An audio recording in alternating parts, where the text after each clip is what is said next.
Alhamdulillah wassalatu wassalamu ala Rasulillah wa ala alihi wa sahbihi wa man tabi'ahu wa wala.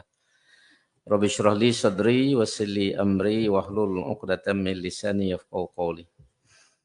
Alhamdulillah, syukur kepada Allah Subhanahu wa taala kerana pada pagi ini kita dapat bersama-sama meluangkan masa untuk mengikuti kuliah minggu kita. Walaupun semalam hujan agak lebat, alhamdulillah kita agak hujan ni tidak melarat dan cerah sehinggalah esok sebab esok kita nak berhimpun ramai-ramai di stadium bermula pada waktu maghrib sebagaimana disebut oleh Fadil Ustaz tadi, Ustaz Zulkarnain tadi. Kuliah kita ini adalah surah-surah pilihan bahagian yang kedua, iaitulah kita mula bicara tentang surah As-Sajdah. Surah As-Sajdah ni surah yang ke-32 di dalam Al-Quran. Kita telah bicara sehingga ayat 11 baru ni. Mana dalam perbincangan itu Allah SWT menyebut kepada kita bahawa dia telah menciptakan manusia ni daripada status ataupun daripada air yang hina ataupun status mani, dan kemudian daripada status mani ini dibentuk di dalam rahim ibunya menjadi seketul darah, dan kemudian menjadi segumpal daging, lepas tu tumbuh tulai-tulai dan kemudian dibalut dengan kulit sehinggalah sempurna kejadian manusia ini. Dan bila cukup tempoh dia, dilahirkan ke dunia. Dalam proses ni ada juga janin ini yang kita panggil janin. Janin ni dia mati dalam kandungan. Dan ada juga yang tidak sempurna kejadiannya. Ada yang kita panggil istilah cacat. Yang kita guna OKU. Orang yang kurang upaya ni, iaitulah dengan takdir Allah Subhanahu Wa Taala. Dan kemudian Tuhan menceritakan kepada kita tentang orang-orang musyrikin, orang kafir pada waktu itu yang tidak percaya dengan hari kebangkitan. Bila mereka bertanya, waqalu aiza dalalna fil ard a inna lafi khalqin jadid. Mereka bertanya, adakah bila kita sesak di atas muka bumi ini, sesak sini maksudnya mati, habis tempoh kehidupan mati, adakah akan dibangkitkan semula. Jadi Tuhan sebut kita manusia ni akan dibangkitkan semula pada hari kiamat, iaitu bermula dengan tiupan sangkakala. Kita baca dalam kitab ni, dia berlaku 2 kali tiupan sangkakala. Tiupan yang pertama ni, semua makhluk yang ada ni mati berlaku. Wa nufikha fis suri fasa'iqa man fis samawati wal ard. Lalu ditiupkan sangkakala itu, fasa'iqa maka selok. Sa'iqa ni kalau bahasa mudah agak selok. Selok gum supaya beruk jatuh pokok tu kak. Pakai senyap dengan gitu, tak tahu gapo. Dia panggil selok atau Melayu kata selok kera. Bahasa selok kera. Sa'iqa ni selok lah bahasa. Cuma sini dalam konteks ni mati.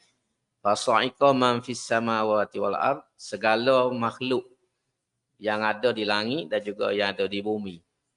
Lepas pada tu bila mati semua ni, alam ni pun itu musnah, maka ditiupkan wa nufikha fihi ukhra. Lalu ditiupkan sekali lagi sangkakala ni, fa idahum qiyamun yanzurun. Maka semua yang mati tadi bangun semula. Terutamanya kita manusia ni bangkit semula. Yang zuru ni ternanti-nanti. Manakala kita kat terpingu-pingu. Orang bangun tidur tak tahu pukul berapa. Tak tahu masa mana. Jadi terpingu-pingu tu. Dan lepas tu dia hela. Dalam setengah tulisan dia sebut dia hela. Dia hambak. Diperuh pergi ke pada mahsyar. Berhimpun di pada mahsyar. Dan kemudian dinilai oleh Allah SWT dengan hisapan. Dan akhirnya ditentukan kesudahan dia. Sama ada masuk syurga ataupun masuk neraka. Dalam ayat yang kita nak bincang pada pagi ini, bermula daripada ayat 12 ini, Allah SWT menceritakan keadaan di hari kiamat. Keadaan di hari kiamat bila manusia ni terbagi kepada orang yang berimeh dan orang yang tidak berimeh. Orang yang tidak berimeh ni tahu kata ialah dalam ayat 12 tu walau tara izil mujrimuna nakisu ru'usihim inda rabbihim rabbana absarna wa sami'na farji'na na'mal salihan inna muqinun. Orang-orang yang deraka pada Tuhan ni sama ada dia tu kafir ataupun dia orang mukmin yang fasik. Mereka ni tunduk belaka depan Tuhan ni, tak boleh nak akak muka. Tak boleh nak akak muka depan Tuhan ni kerana mereka tak boleh lepas daripada kesalahan dia. Dia tak sengaku pun masa tu semua kita ni Tuhan dedah belaka amal perbuatan kita dalam dunia melalui tulisan yang kita panggil kitab amalan kita. Yang ditulis oleh Raqib dan Atid. Dua orang malaikat yang masyhur dengan nama Raqib Atid. Walaupun kalau kita tengok betul-betul bukan nama dia. Raqib Atid ni tugas dia. Nama dia tak tahu nama apa. Cuma kita mudah kita kata malaikat Raqib Atid. Malaikat yang mengawal kita ni. Jadi semua ni kecil besar yang kita buat ni ada dicatat belakang. Dan tak cukup dengan catatan ni, seluruh anggota kita pun akan menjadi saksi. Jadi saksi tangan kita, royak kita pakoh gapo baru ni. Walaupun kita susuk kok orang pun tangan tu dia royak. Kim lah pakoh kau ni naik hok lagu ni gapo semua tu, dia royak belaka pada waktu itu. Tangan kita ambil barang, senyap-senyap, patu mata kita tengok benda yang diharamkan, telinga kita dengar, kaki kita jalan, semua ni, hak ni semua ni menjadi saksi man. Tuhan kata pada waktu Tuhan kata antaqallahu antaqahullah, Tuhan wi kecek belaka. Tangan mulut. Lagu mana nak kecek ni, mulut tak ada, tangan nak kecek ke mana tu sebenarnya tak payah fikir. Nombor satu tak payah fikir. Nak kecek ni bukan kerja kita, Tuhan boleh buat. Kecek ni tidak nanti ada mulut. Buktinya radio mana ada mulut. Radio dengan TV ni mulut tak ada. Tapi kecek mulai-mulai ada. Melayu, Cina, India, Afghanistan bunyi belakang radio tu. Mulut tak ada. Kita cari tak jumpa.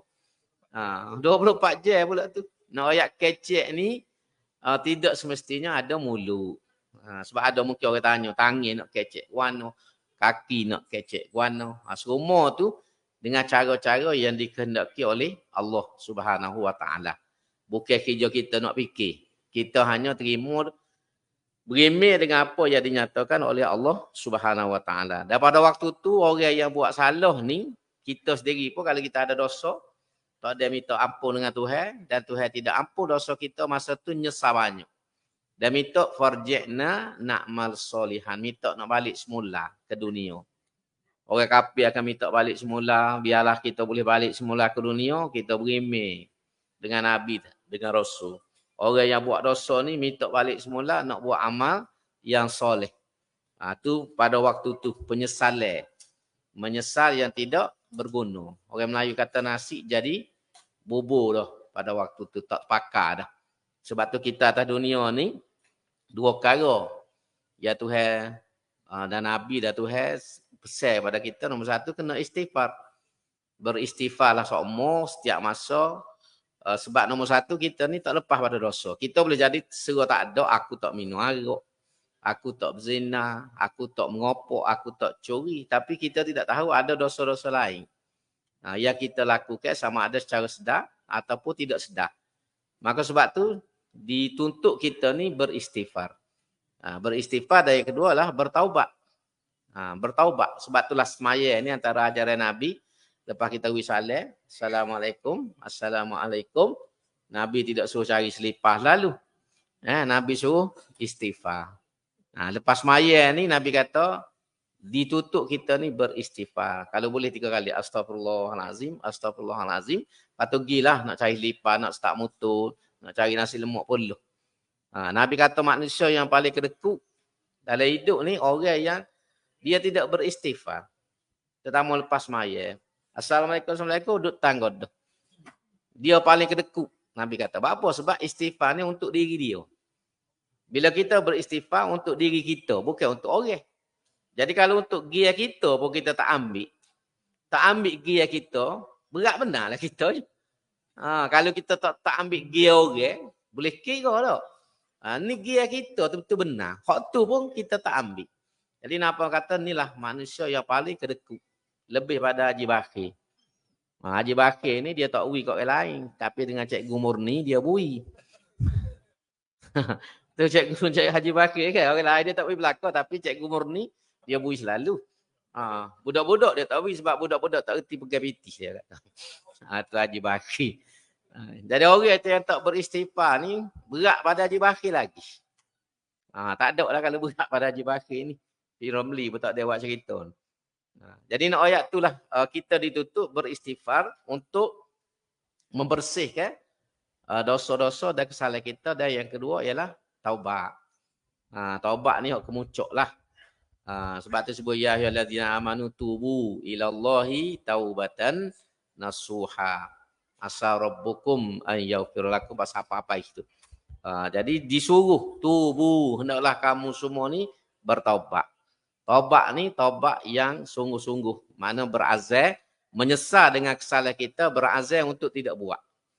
Tu taubat sungguh-sungguh. Ada lagi taubat dia panggil taubat sama belacan.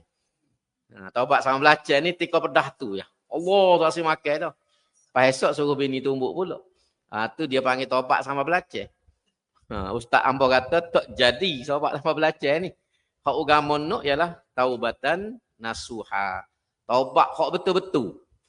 Betul-betul berazam tidak boleh. Tapi kalau salah berlaku juga itu kelemahan kita. Tapi kita niat tak sedar. Tapi kadang-kadang nafsu kita terkena menyebabkan kita buat itu tak ada arah lah. Tapi kena taubat pula lah.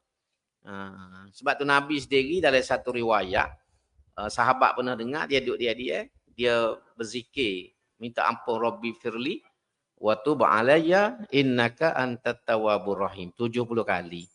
Bila-bila dia duduk cokoh tu Nabi zikir istighfar kata Rabbi firli wa tub alayya innaka antat tawwabur rahim. Ni ada dalam hadis. Sahabat Bilal ni duduk bila-bila dengar Nabi sebut tu dia kira 70 kali. Sebab tu dalam satu hadis lain Nabi kata aku ni minta ampun la astaghfirullah setiap hari ni tak kurang pada 70 kali. Nabi kata setiap hari. Kita ni hak 5 waktu pun tak ada istighfar. Assalamualaikum buku nasi. Assalamualaikum duduk kat lipat. Tak ada nak astagfirullahalazim. Nabi ni dia sentiasa beristighfar tak kurang pada 70 kali. Setiap hari. Nabi ni orang yang tak ada dosa.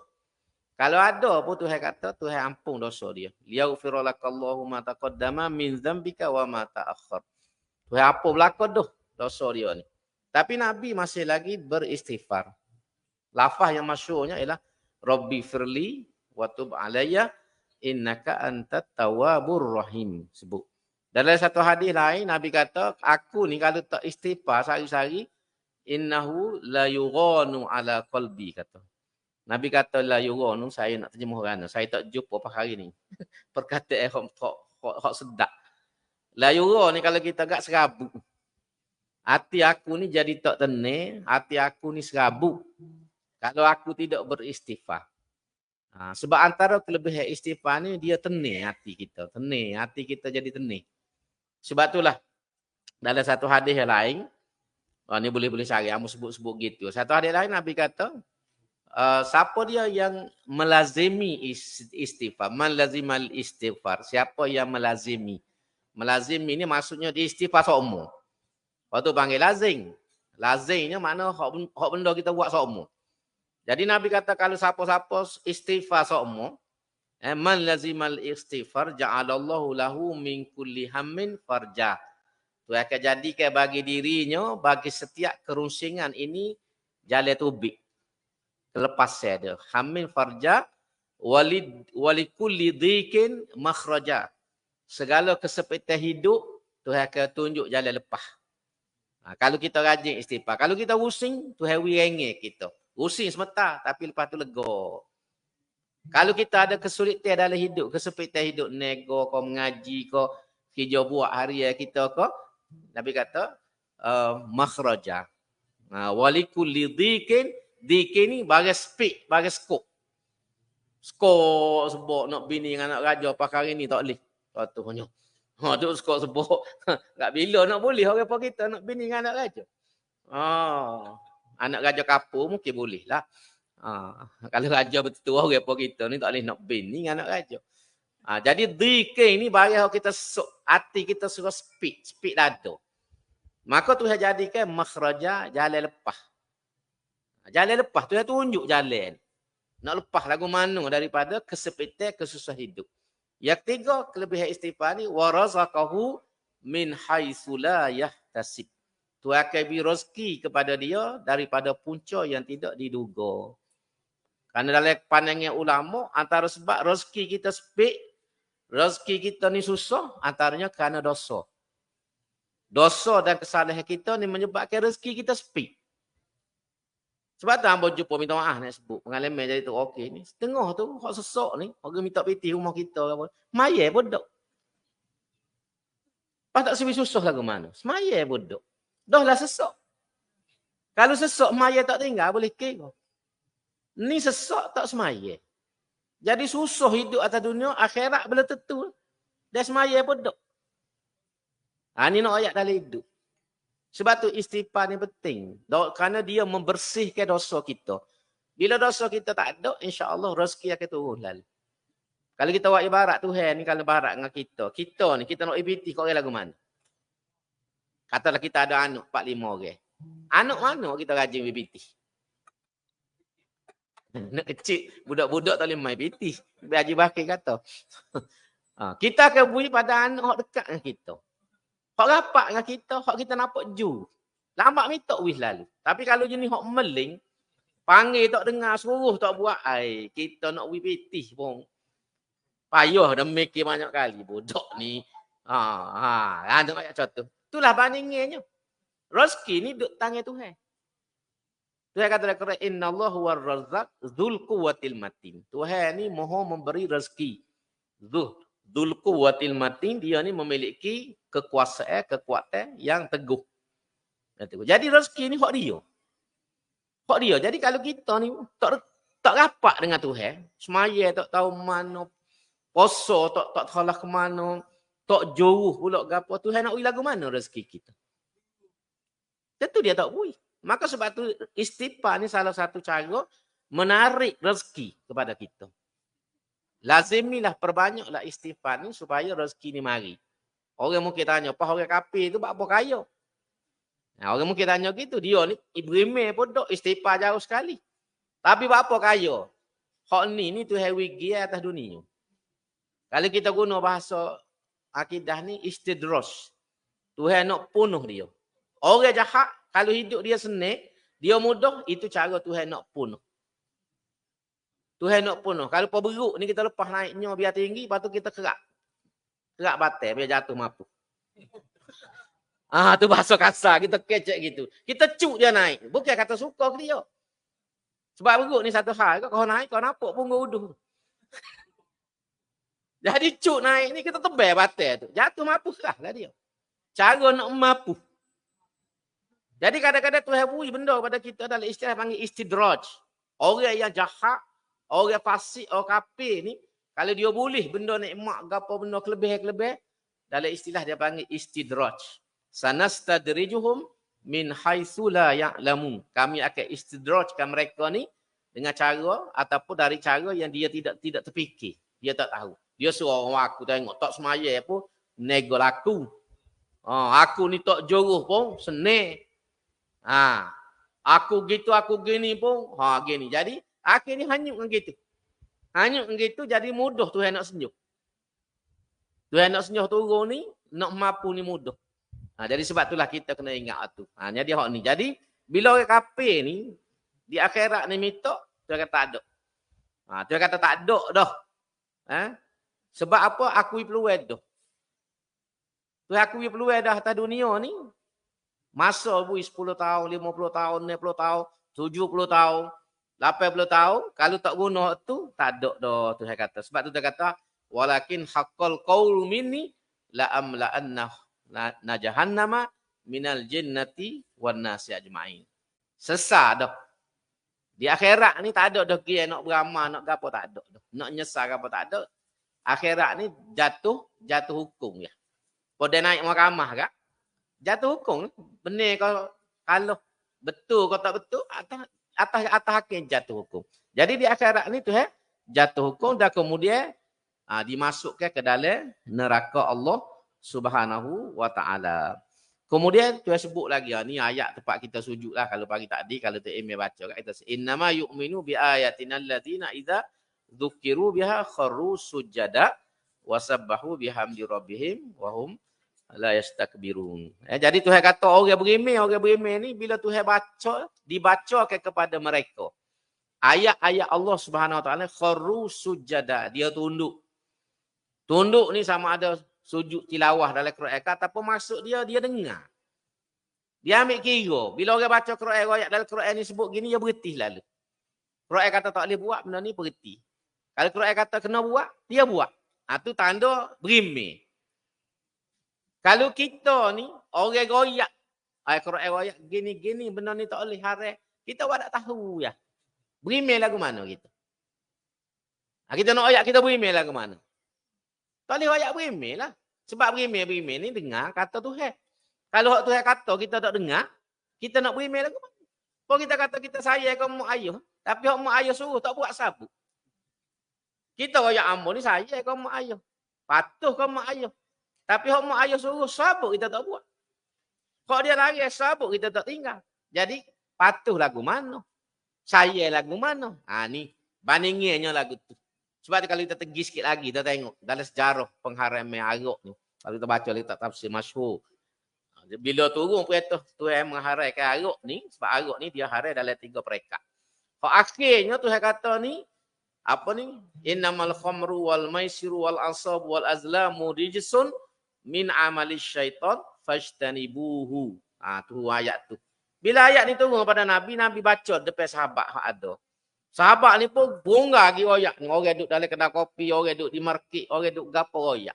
Ni turun dah ayat hari ni, Nabi baru baca ya. Ayat ni apa? Mengharamkan arak dan judi. Fajtanibuhu, perintah Tuhan. Hendaklah kamu jauhi. Mana berhenti lah. Jadi orang Islam pada waktu tu reaksi bahasa lah ni. Ataupun respon.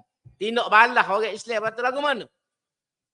Dalam kitab tafsir sebab nuzul dan kitab tafsir disebut dengan jelas. Bila baca saja ayat ni, hak duk minum arak ni, berhenti. Hak duk minum arak ni, pegang gelas arak ni, berhenti. Cuah beru. Arak. Pakai cuah bodoh gitu ya. Hak duk tengah nak minum ni, berhenti. Hak minum dah setengah cawek, berhenti. Hak duk dalam mulut, tak telah lagi kehek. Hak duduk dalam payah tu, pecah. Payah ni, lerak habis. Siapa jalan di Madinah tu berjeruk dengan arak. Siapa lagu tu? Tu tanda email dia. Turun dengan ayat sebutir ya. Innamal khamru wal maisiru wal asabu. Apa ni? Rijsum min amali syaitani fajtanibuh. Yang melihat tu sebutir ya. Habis sebutir bandar Madinah tu, berhenti belakang minum arak. Tak ada lah kata hak setengah gelas ni perhabislah dulu. Muka esok tak boleh dah. Dah kalau setengah kena kita dah. Perhabislah hak ada ni. Lepas ni dok dah lah. Tapi dok berhenti dengan kita pakai cuah. Dalam kitab sebut. Siapa beladung. Jalan-jalan Madinah ni beladung dengan arak. Hak dalam payah, hak dalam botol. Habis cuah belakang. Dan setengah tu sebut. Intahaina. Ya Allah. Kita berhenti dah tu. Pada dengan ayat. Apa tanda email lah tu. Ni dok orang buat undang-undang judi tu haram, mai lagi lek belakang pokok pisang. Mai lagi lek belakang pokok ketuh. Gi lagi negeri lain. Tu nak ayat. Tanda kita ni ada masalah lah dengan email kita. Tu ayat betul benar tu. Zina tu haram. Tak boleh zina di Kelantan gi golok. Tu nak ayat. Makna ada masalah dengan email kita. Masalah. Tapi orang yang betul-betul beriman ayat ni dia kata innama yu'minu bi ayatina allazina idza zukiru biha kharru sujada. Tunduk selalu. Bukan setakat tunduk sujud dalam semaya ya. Tapi tunduk dengan hati dan jiwa dia kepada perintah Tuhan. Hak tu sebenarnya nuk dalam ayat ni hak Nabi baca pagi Jumaat ni.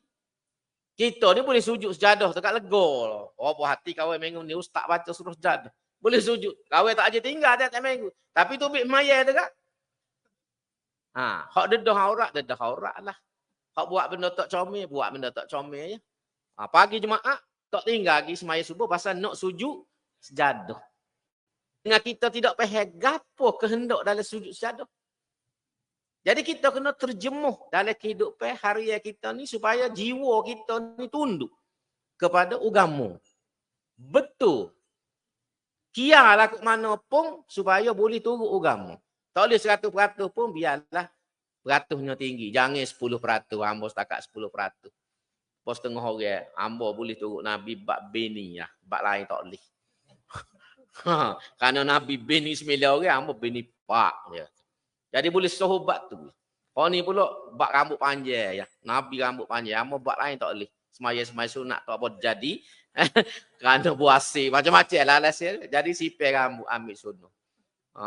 Tak sih. Kalau aku tu biar pergi lebih pada tu. Pergi lebih pada tu. Biar lebih pada hak tu. Biar lebih. Biar markah kita tu markah pah. Enggak kita orang pah belakang. Okay? Dia kalau kita ngaji ni ada markah pah. Ada markah tak pah. Dua tu ya. Ada orang boleh markah tapi tak pah. Markah dia tu sama ada orang. Tu markah dia tu. Jadi markah tak pah lah. Kita ni nak markah pah. Markah pah. Dia ada kan markah dulu tak lulu di sekolah kan. Dia ada markah tu dia kalau biasa dah 45 lah kata lulu. Kalau bawah pada 45 tak lulu. Dia panggil gitu. Jadi kita markah kita dengan Tuhan ni, kepatuhan kita kepada Tuhan, biarlah lepas. Biar lepas pada waktu. Itu nak ayat waktu tu penting. Jadi usahalah setakat. Jadi bila kita semaya ni, kita sujud sejadah, jangan suka dengan sujud sejadah saja. Tapi gapo dia waktu ayat dalam surah As-Sajdah. Banyak orang semaya duk tunggu depan. Innama yuminu nak sujud. Nak sujud. Kok gapo cerita tu tak ada belaka oleh kepala dia. Tak ada gapo. Sedekah tujuan Quran hari ni menjadi hidayah. Tak ada mana di segi agama kalau sujud sejadah tiap-tiap minggu. Tapi amalan harian kita berkadah dengan agama. Cara memikir kita, cara makan, cara hidup kita. Hijau buat kita tak kena dengan kena agama. Tak ada faedah. Bagi hamba tak ada nilai kita sujud sejadah tiap-tiap pagi Jumaat. Tak ada. Tak ada nilai. Apa kita puasa, apa kita semaya. Maya rajin tak tinggal. Tapi maksiat tak lepas. Semaya antara dia ialah untuk mencegah fahsyak dan mungkar. Tu. Semaya dia ada tujuan belakang. Zakat ada tujuan.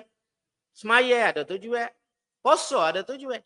Tapi kalau kita buat ni tak lih hak tujuan agama nak tu, mana tak ada nilai ibadat kita. Sebab itulah satu hadis Nabi kata contohnya, siapa yang semaya dia tak boleh cegah dia daripada buat dosa. Berzina, situlah berapa minum arak gitulah, maka dia dengan Tuhan ni tidak jadi kau dekat. Lam yazidhu Allahu illa bu'da dalam satu hadis. Nabi kata dia tak jadi kau dekat, jadi kau jauh. Sebab tujuan semaya ni apa ni? Untuk ingat nombor satu sekali untuk ingat Tuhan. Aqimis solata li zikri. Tegakkanlah semaya ni untuk kamu mengingati aku. Tu tujuan nombor satu. Kemudian apa ni semaya ni pula ialah tujuannya tanha anil fahsyak wal munkar, mencegah daripada fahsyak. Fahsyak ni dosa besar. Dosa besar. Ulama terjemah fahsyak ni zina. Minum arak sebagai contoh masuk dalam fahsyak. Dan benda yang mungkar. Itu tujuan. Tapi kalau semaya beb pun, letak pukul hidup, masalah besar kita. Kena periksa balik. Kena nilai balik ibadat-ibadat kita. Jadi ini antara ya benda yang Tuhan sebut. Jadi kita cubalah lepas pada ni menghayati perintah Tuhan ni. Kita cuba amal setakat yang kita boleh. Dan kemudian, bila sebut detail, hal ni pula Tuhan cerita pada kita ayat seterusnya. Tatajafa junubuhum ni Tuhan cerita tentang sifat antara sifat orang beriman. Kalau tadi Tuhan kata dia ni kharru sujada wasabbahu bihamdi rabbihim. Banyak memuji Tuhannya. Tasbih. Banyak memuji. Sebab itulah taruhnya hak Nabi ajar pada kita lepas maya ni. kita dituntut baca subhanallah 33, alhamdulillah 33, Allahu akbar 33, lepas la ilaha illallah wahdahu la syarikalah sekali. Jadi 100 semua sekali. Pasal dalam itu ada tasbih. Dan Nabi kata tak ada zikir yang paling comel ni ialah subhanallah walhamdulillah wala ilaha illallah wallahu akbar. La yadurruhunna bi ayyihinna bada'ta. Mustaqlik mana dulu ke dia tak jadi kisah. Tapi 4 kalimah ni dah setengah ulama sebut inilah wal baqiyatus solihat. Bekalan yang paling baik untuk kita bawa ke akhirat. 4 kalimah. Jadi ada tasbih dalam itu. Tasbih. Subhanallah, subhanallah ni benda tutup teh. Hak ni kita tak pernah lekat. Dak istighfar pun tak lekat. So lagi nak subhanallah, subhanallah. Lepas tu email pula agak sama. Assalamualaikum, Fatihah, doa lalu. Satu hal juga menggotak email buka kedai nasi. Jadi dia nak hambak kedai nasi dia. Dia pun tak boleh panjang. Satu hal juga masalah. Capur dengan makmu malas, dia molek. Tu email orang, makmu malas. Oh jadi kena. Masuk lain molek dua tu. Jadi tak tahu subhanallah mana, tak tahu mana. Sedangkan subhanallah ni dia panggil tasbih malaikat. Malaikat ni kalau satu hadis, satu riwayat disebut, makan ni rohani. Dia sebab dia tak makan burger ke apa semua tambah-tambah lah ni kan. Dia tak makan McDonald's ke apa KFC ni. Sambil lah ni cari muka lain. Jadi malaikat ni dia makan rohani lah tasbih. Hidup dia ni dengan tasbih. Tasbih itu memberi kekuatan dalami kepada malaikat untuk menunaikan perintah Allah SWT. Dan tasbih ni juga boleh. Boleh ke apa? Boleh membersihkan dosa kita. Dalam satu hadis disebut, kalau kita baca lepas subuh terutamanya. Subhanallahil azim wa bihamdi. 100 kali. Ini biasa untuk guru pondok amal. Ulama-ulama ni dia amal ni. Subhanallahil azim wa bihamdi. 100 kali lepas subuh ni, dia akan dibersihkan dosa-dosanya walaupun sebanyak buih di laut teh. Kalau kita amal 100 kali. Subhanallahil azim wa bihamdihi. Subhanallah. Ada satu riwayat tu. Subhanallah wa bihamdihi. Subhanallahil azim. Subhanallah wa bihamdihi. Subhanallahil azim. Ini tasbih malaikat. Inilah tasbih yang digunakan malaikat. Subhanallah wa bihamdihi. Subhanallahil azim. Subhanallah wa bihamdihi. Subhanallahil azim. Ini antara tasbih-tasbih yang diajar dalam hadis. Kalau kita amal ni, insya-Allah dia boleh cuci dosa-dosa kita. Sebab tu orang-orang alim kalau kita perhati antara amalan ulama-ulama untuk guru pondok ni, inilah lepas subuh 100 kali. Jadi dia ada nilai. Bukan setakat boleh pahala biasa, tapi ada nilai lain. Membersihkan dosa, memberi kekuatan kepada jiwa kita, fizikal kita dan spiritual kita untuk menempuh kehidupan. Jadi yang kedua ni, Tuhan sebut lepas pada sujud dan bertasbih ni ialah antara sifat orang beriman ni dia bangun malam. Tatajafa junubuhum anil madaji yad'una rabbahum khaufan wa tama'an wa mimma razaqnahum yunfiquni ialah dia bangun malam. Semaya tahajud ni antara sifat orang yang dekat dengan Allah SWT. Jadi orang ni kalau kita boleh usahalah nak buat tiap-tiap malam payah mungkin kita ni duk kalut. Tapi kalau boleh dalam seminggu sekali. Kata Ustaz Ambo, dia tak ajarlah kalau boleh seminggu sekali bangun waktu malam. Tak kira malam gapo pun. Dalam seminggu ada satu malam kita bangun semaya tahajud. 2 rakaat apa dah patut tidur nak tidur pun. Bangun Lepas tu kalau tak boleh seminggu sekali dia kata sebulan sekali. Kalau tak boleh juga kita ajar sebulan sekali. Kalau tak boleh sebulan sekali, setahun sekali. Kalau tak boleh juga dia kata kambuh lah. Ustaz Ambo dia mudah ya. Dia tak boleh setahun sekali pun dia kata kambuh lah seni sikit dia. Apa setahun sekali dia tak boleh bangun. Jadi kita ajar, kita tidak payah dia kata kan biasa kita ni bangun kecil kan. Kalau kecil mani kan dapat 5 kali. Ustaz Kazir dia sebut ceramah dia 30 kali bangun kecil. Masa dia kena kecil mani kuatlah ceramah dia mendengar betul dia. Dia kata dia 30 kali bangun kecil. Berat tak tidur kan 30 kali. Tak tidur lah jawab dia. 30 kali semalam ni. Kalau tidur pun tidur lah jambil berapa kali. Jadi berat. Jadi kita ni roliknya sekali itu kita bangun malam tidur. Jarang orang tak bangun langsung. Jangan. Jadi kalau kita bangun kecil tu, Ustaz Ambo ajar mudah. Ketika kita bangun tu kak, kalau lepas dah pukul 12 kak, Kita ambil semaya lepas kecing, ambil semaya dah 2 rakaat. Lepas tu tidur dia kata. Tidurlah dah nak siapa subuh teruk kok kita ni. Kena salah bangun pukul 2. Nak ngatik siapa subuh pukul 5.45 tu. Teruk. Jadi dia kata mudah kan? Bangun kecing, sudah kecing ambil semaya. Lepas tu semaya 2 rakaat. Lepas tu minta lah doa gapo. Lepas tu kalau tidurlah dia kata. Nanti bangun subuh pula. Kalau boleh buat tu bermujud tu. Ajar lagu tu. Jadi kalau kita boleh ajar tu dalam seminggu ni sekali tak apa dah. Tak kira lah malam gapo. Walaupun orang kata malam Jumaat lah comelnya sebab malam yang molek. Hari Jumaat tu hari yang mulia. Tapi tak kira lah kita malam gapo pun kita ambil satu malam sekali. Kalau boleh tiap-tiap malam lagi baik. Hak tu lah hak paling afdal. Tapi orang pun kita mau ni nak buat tiap-tiap malam payuh. Boleh seminggu sekali tu pun kira besar dah. Bonus besar dah kita. Jadi nak ayat pentingnya semaya malam ni. Da'bus solihin. Dalam satu hadis tu disebut da'bus solihin. Kebiasaan orang-orang yang soleh bangun. Sebab malam ni dia dekat kita dengan Tuhan. Kalau kita ada ajak gapo, kita ada masalah gapo, malam itulah masa yang comel. Bahasa kita dia panggil dini hari. Melayu biasanya orang panggil dini hari. Dan semaya tahajud ni kena tidur dulu. Jangan tok tidur, nak tahajud tak jadi. Dia kena tidur. Kalau tak tidur pun tu tak panggil tahajud, tu dia panggil qiyamul lail. Qiyamul lail lain. Menghidupkan malam lain, tahajud lain. Dia beza tu. Maksud dia tak sama. Walaupun perbuatan tu boleh jadi serupa semaya berzikir, tapi sifat dia tu. Ada orang boleh jadi dia tak tidur terus. Dia straight lepas subuh. Tak, baguslah. Tapi kalau nak jadi tahajud hak lebihnya, jenera dulu.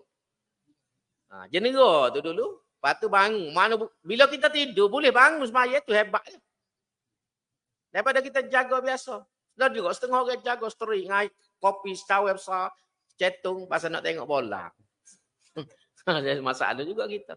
Jadi semaya malam ni antara tuntut tahu kamu, usahalah kita buat setakat yang kita boleh. Sebab masa itulah kalau kita nak doa, nak gapo dekat kita dengan Tuhan.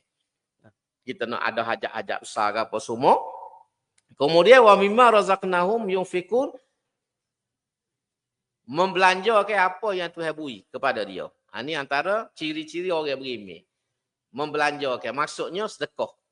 Selain pada zakat ni, infak ni dia umum. Tapi nombor satu sekali zakat lah. Kita kena beri zakat kalau kita mampu. Selain pada zakat fitrah ni, zakat harta dan sebagainya. Tapi kita sedekah lagi. Sedekah biar banyak. Kau ni lepas ni nak putih. Kau plastik ni. Kau boleh beri perhabis. Kau ada dengan kita. Kalau boleh. Tak boleh tak ada arah kan. Tak boleh tak ada arah lah. Pasal apa? Sebab sedekah ni, antaranya kelebihan sedekah ni, ialah apa? Dia tutfi'un nar. Sedekah ni dia boleh tutfi'un nar, memadamkan api neraka. Tu kelebihan sedekah. Hebat tu. Dia boleh tutup api neraka. Supaya kita jiu hai atas api. Jadi itulah kelebihan sedekah ni. Kau banyak kita sedekah, kau banyak kita boleh tutup api neraka. Maksudnya melindungi kita ni daripada bakaran api neraka. Tu sedekah ni. Dan walaupun sikit pun ikhlas tu penting. Macam ulas semua cerita tu, pentingnya ikhlas. Tak usah tanya orang Melayu ni satu perangai masalah kita duduk jumpa ni. Nak sedekah warna kita pun tak cukup. Ustaz tak apa kau tu okey dah. Elang banyak. Jadi dia lah tu dia kecek. Alah kata pelik. Kalau kita ni pasal tolong-tolong jawab, payung beli rokok tu boleh. Kalau kita nak balas dengan dia, tapi tak boleh tebihnya, tak undi. Tak ada pasal buat lah tu kita tu okey, tak boleh tebih. Salah kata baik salah kain pada salah mulut. Tu nak ayatnya. Tapi nak ayat dia boleh jawab kata, ustaz tak apa, dia kata piti banyak. Gaji besar. Kita nak sedekah ke mana? Pasal dia mikir sedekah ni kena stokor gitu. 100 riyal, 200 riyal, 50 riyal. Bukan lagu tu. Berat. Sedekah ni setakat kita boleh bui. Tu ya. Dalam satu hadis Nabi sebut ittaqinna walau bisyidqi tamrah. Lindungilah dirimu daripada api neraka ni walaupun dengan sebelah buah tamar. Gak sebelah buah tamar ni banyak mana weh, dengan nasi sepinggir banyak nasi lagi. Tapi Nabi kata kalau kita sedekah separuh buah tamar tu pun, insya-Allah boleh jaga kita daripada api neraka. Sebab tu Aisyah radhiyallahu anha pernah dah. Aisyah ni dia pasal dia puasa sokmo. Puasa sokmo. Sebab dia antaranya ibadat dia, yang kedua dia tidak main. Kita tu okey tak boleh beroyak. Orang ajak minum kopi hamba puasa ni, sudah. Hanya jajah tu kat 5 tahun dah jawab dia. Selok kita tu okey nak jawab. Jangan buat salah lah. Kalau puasa pun buka lah gitu. Puasa sunat. Jadi Aisyah ni pernah satu hari dia puasa. Sebab dia ni amalan dia puasa semua. Jadi satu hari dia puasa seperti biasa. Mari orang puas. Orang tua dah mari. Petai dah dekat time nak buka. Mari jumpa dia minta lah sedekah. Dia kata hamba ni lapar. 2-3 hari dah hamba cucu-cucu ni tak cukup makan. Aisyah ni tak tahu nak ke mana. Masuk dapur. Kedak-kedak dapur. Kedak kan bahasa kampung kita. Kedak-kedak dapur jumpa lah buah tamar. Sebutih. Waktu dia simpan buat buka. Tak ada gambar satu dah. Muka lain tak ada dah. Cemek molek gambar tak ada. Muka orang Arab je apa kita. Kita ni nak buka puasa 10 mata. Air pilih 5 jenis. Muka pergi bazar Ramadan tu kak. Nak beli belakang. Kalau boleh orang jual nak balik. Jadi Aisyah cari-cari tak ada. Ada sebutih buah tamar. Dia pun waktu ambil buah tamar dia belah 2. Dia teringat ke hadis Nabi. Dia belah 2 buah tamar. Ambil lah ke mocik setengah. Dia tambah setengah. Sebab buah tamar ni yang nak buka betul ni dia kata. Tak makan ke satu juga. Wih tu. Suka mocik tu. Jadi baru. Kalau kita tak gamuk tak. Tapi nak ayak. Nak ayak tutup tiap gamu. Boleh bui. Dah orang tu pun tak kata gapo. 5. Ni bagus juga orang tu. Kalau kena pak kita bui kuah kah. Isi tak ada kah. Baso apa tu. Okey. Bui kuah ya kau orang. Selok kerah lah kita je. Tapi orang ni pun tak kata gapo. Ambil separuh utama apa ambil. Ni nak ayat contoh yang ada dalam sirah. Dalam sirah. Jadi kita ni sedekah ni setakat kita boleh bui. Tak boleh bui banyak. Bui sikit. Tak boleh bui sikit. Bui banyak. Atas kita, tak tahu seduk bakit nanti 100, tak tahu soh. Tak soh. Kita bui hak ikhlas itulah hak mahal. Nilai dia keikhlasan kita. Sebab Tuhan tak tengok jumlah. Tuhan ni tengok membui itu ikhlas ke tak. Kalau bui banyak pun, masuk soal khabar, nak sahur, paduk jajar setahun, jajar lagi. Maka tidak ikhlas. Bila tidak ikhlas, tak boleh apa satu. Tak boleh apa satu. Jadi itu yang sifat-sifat tadi. Sifat-sifat orang yang berimeh. Dan Tuhan sebut lagi, kita pergi sikit lagi, ada masa sikit lagi. Tuhan kata orang berimeh dengan orang yang fasik ni tidak sama. Afaman kana mu'minan kaman kana fasika. Mu ingat orang berimeh dengan orang fasik ni serupa ke tak? La yastawun. Tuhan kata tidak sama. Ni orang berimeh dengan orang fasik. Tapi ada terjemah yang kata fasik sini maksudnya kafir. Bukan fasik buat dosa. Ada istilah ni kalau fasik biasa ni orang yang buat dosa. Dia berimeh tapi dia buat dosa, maka dipanggil fasik. Dan orang fasik ni tak boleh jadi saksi, tak boleh jadi wali nikah. Sebab tu Tok Imeh bila nak akad nikah, dia suruh istighfar dulu. Dia suruh istighfar. Suruh mengucap 2 kali syahadah. Tu cara nak suruh kita betul-betul berimeh. Tapi kena pandai lah. Kalau tak pandai, gocoh. Ada orang Tok Imeh ni dia kali dia lorak doa. Mengucap dulu sekali dia kata. Kalau itu kau jangan mengucap. Depan ramah. Betul kan? Tu baik keluar Allah. Unuh jani dah dia majlisnya. Lepas tu suruh istighfar. Sebab tu email cerdik. Dia marilah kita membaharui email kita ni dengan mengucap belakang. Pakak mengucap ramah-ramah. Jadi saksi dengan wali nikah tak terasa lah. Tapi kalau suruh dia yang mengucap, macam tak agak dia lah. Jadi tu email ni kata marilah kita ramah-ramah membaharui email kita dengan kita pakat mengucap. Istighfar dulu 3 kali. Astagfirullahalazim. Astagfirullah. Jadi insya-Allah kalau dia fasik ke apa-apa, dia bersih. Dia cuci. Jadi layak dia jadi wali nikah, layak jadi saksi. Kalau tidak tak sah nikah. Tu nak ayat cara tu lagu tu. Ni dalam bab fasik ni. Tapi dalam ayat ni ada setengah tafsir dia kata fasik sini maksudnya kafir. Afaman kana mu'minan kaman kana fasika. Adakah orang beriman dengan orang kafir itu sama? La yastawun, tidak sama. Tak sama. Jangan kita anggap serupa. Kita dengan orang bukan Islam ni tak serupa. Walaupun dia derma ke masjid, jamu orang makan, Tolong anak yatim pun tidak serupa. Sebab dia tak ada email. Email tu penting. Ni kita kena jelas dalam bab ni. Sebab tu jangan anggap sama. Jangan anggap sama, anggap serupa. Tak boleh. Waktu-waktu yang disebut di Spain ni. Kemudian dalam ayat seterusnya, saya ayat lagi, orang beriman beramal soleh ni, falahum jannatul ma'wa. Tempat sudah dia lah dalam syurga al-ma'wa. Syurga yang disediakan oleh Allah SWT kepada orang beriman dan beramal soleh. Ada pun orang yang fasik ini, tempat dia an-nar.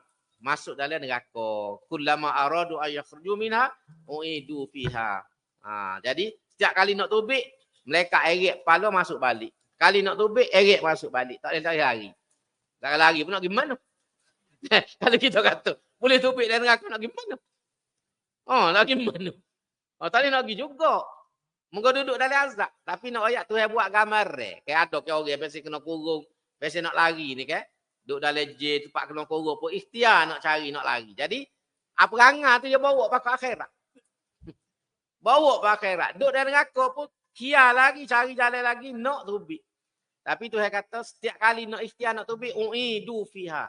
Dibawa balik semula. Mereka senyuh masuk, sehingga dia tak boleh lepas. Dan Tuhan akan kenakan kepada dia ni azab yang pedih. Azab yang pedih sesuai dengan kejahatan yang dia lakukan. Jadi kita berhenti setakat tu dulu. Bahagian akhir ni, ayat 23 ni kita sambung dalam kuliah yang akan datang insyaAllah. Jadi sekali lagi habislah surah As-Sajdah. Lepas tu kita pergi pada surah-surah yang berkaitan pula. Jadi setakat tu dulu untuk pagi ni. Mudah-mudahan boleh memberi manfaat. Aku lu qauli hadza wa astaghfirullahalazim li wa lakum. Wassalamualaikum warahmatullahi wabarakatuh. Kita baca doa sikit. Bismillahirrahmanirrahim. Alhamdulillahirabbil alamin.